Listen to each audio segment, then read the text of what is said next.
नमस्कार दोस्तों, स्वागत है आपका आपके अपने चैनल स्टडी सेक्टर में। स्टूडेंट्स, जब हम 12th पास कर लेते हैं तो उसके बाद हम ये सोचते रहते हैं कि हमें कौन सा सब्जेक्ट या किस कोर्स में जाना चाहिए, और यही कंफ्यूजन रहता है कि 12th पास करने के बाद कौन सा कोर्स चुने। स्टूडेंट्स, जब हम 12th पास कर लेते हैं तो हम इतने योग्य तो हो जाते हैं कि खुद का करियर खुद चुन सकते हैं और अपनी हॉबी या अपने इंटरेस्ट के अनुसार आगे के कोर्स भी चुन सकते हैं। यानी अगर आपने 12th पास कर लिया है तो आप इतने परिपक्व हो गए हो कि अपना डिसीजन खुद ले सकते हो। लेकिन फिर भी कोर्स चुनने में आपको कई बार कई समस्याएं आती है कि हम किस फील्ड में जाएं, क्योंकि 12th पास करने के बाद भी आपके पास कई करियर ऑप्शंस होते हैं, लेकिन उनमें से भी जो सही हो और जो आपके इंटरेस्ट के अनुसार है वो ही आप सब्जेक्ट या कोर्स चुने। तो स्टूडेंट्स, आज के वीडियो में हम बात करने वाले हैं 12th पास करने के बाद जो स्टूडेंट्स पीसीएम यानी कि फिजिक्स, केमिस्ट्री, मैथमेटिक्स से जिसने 12th पास की है वो आगे जाकर कौन सा कोर्स चुने।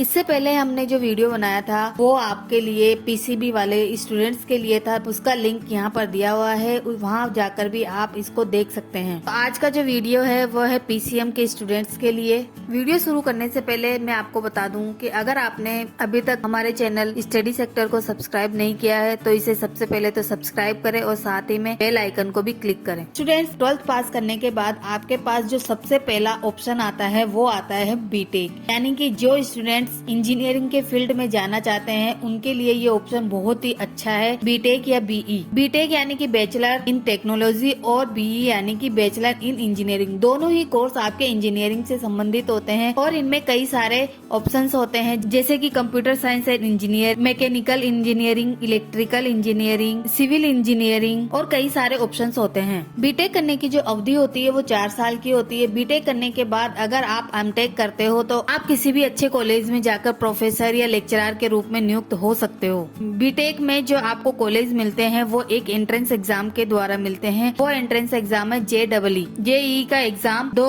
राउंड में होता है। पहला होता है जेईई मेन और दूसरा होता है जेईई एडवांस। तो स्टूडेंट जो भी इंजीनियरिंग के फील्ड में जाना चाहता है, जिसकी रुचि इंजीनियर बनने में है, इस फील्ड को चुन सकते हैं। दूसरा जो आपका ऑप्शन होता है या कोर्स होता है वो होता है BSc, bachelor in science. Student, bachelor की जो डिग्री होती है वो एक डिग्री कोर्स होता है। इसमें आप आगे जाकर अगर एमएससी करते हो तो आप एक असिस्टेंट प्रोफेसर के रूप में भी आगे नियुक्त हो सकते हो। के लिए आपको एक नेट का एग्जाम यूजीसी नेट करवाती है। यूजीसी नेट के बाद आप एक असिस्टेंट प्रोफेसर के रूप में किसी भी कॉलेज में आप नियुक्त हो सकते हो। बीएससी का जो कोर्स होता है वो 3 साल का होता है और जो एमएससी का जो कोर्स होता है वो 2 साल का होता है। स्टूडेंट, बीएससी करने के बाद भी आपके पास कई सारे ऑप्शंस होते हैं, जैसे कि यूपीएससी सिविल सर्विसेज यानी कि आईएएस या आईपीएस के जो एग्जाम्स होते हैं उसमें भी आप क्वालिफाई हो सकते हो। स्टेट पीएससी है, एसएससी, सीजीएल है, बैंक पीओ है, आरआरबी, एनटीपीसी है। ये सब एग्जाम आप फाइट कर सकते हो बीएससी करने के बाद। तो स्टूडेंट, 12 पीसीएम करने के बाद आपके पास ये भी एक अच्छा ऑप्शन होता है। तीसरा जो आपका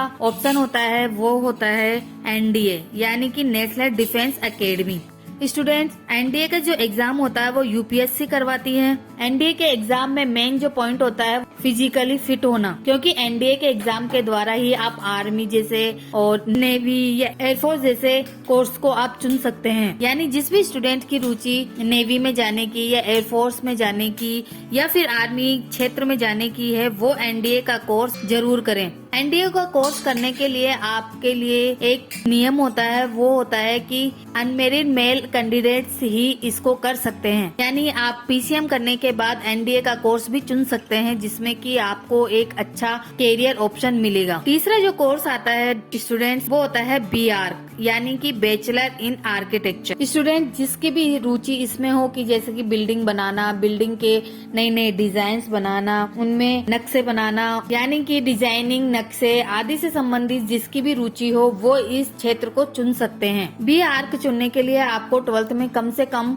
50% अंक लाना जरूरी है। बिहार का जो एग्जाम होता है वो होता है नाटा की यूनिवर्सिटी के द्वारा, यानी the national aptitude test in architecture. बिहार करने के बाद आप एमआर करते हो तो आप किसी भी अच्छे से अच्छे कॉलेज में जाकर प्रोफेसर के रूप में नियुक्त हो सकते हो। इसकी जो अवधि होती है वो 5 साल की होती है। इसके बाद हमारा अगला ऑप्शन आता है एक बीएससी एजी यानी कि बीएससी इन एग्रीकल्चर। स्टूडेंट्स जिसकी भी रुचि कृषि विज्ञान में है, यानी कि कृषि से संबंधित या फिर प्लांट से संबंधित रुचि है वो इस क्षेत्र में जा सकते हैं। आज की नई नई टेक्नोलॉजी के द्वारा हम एग्रीकल्चर में जाकर अच्छे से अच्छे प्लांट्स बनाना सीख सकते हैं। इस कोर्स को करने के लिए जरूरी नहीं है कि आप पीसीएम ही हो, ये पीसीबी वाले स्टूडेंट्स भी कर सकते हैं, यानी कि साइंस फैकल्टी वाले कोई भी स्टूडेंट इस क्षेत्र में जा सकता है। यानी जिस स्टूडेंट की रुचि कृषि में है वो इस ऑप्शन को जरूर से जरूर चुने। इस कोर्स की जो अवधि होती है वो 4 साल की होती है। अगला जो कोर्स होता है वो है बीबीए, यानी कि बैचलर इन बिजनेस एडमिनिस्ट्रेशन। यानी जो स्टूडेंट बिजनेस से संबंधित क्षेत्र में जाना चाहते हैं, जिसको भी अच्छा बोलना अच्छा लगता है